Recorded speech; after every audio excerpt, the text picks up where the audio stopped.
Introduction to Commodity Derivative Markets. In this series of video lectures, we will understand the basics of commodity derivative markets. Commodity markets have their own ecosystem and set of participants. Commodity markets operate through spot markets and derivative markets. In our series of videos, we will focus mainly on the derivative markets. In these videos, we will learn 1. History and evolution of commodity futures and derivative markets. 2.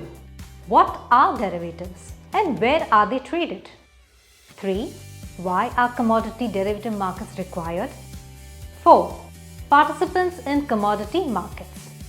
5. Commodity derivatives traded in India. 6. What are commodity spot markets? And 7th, some differences between trading commodities compared to other financial assets.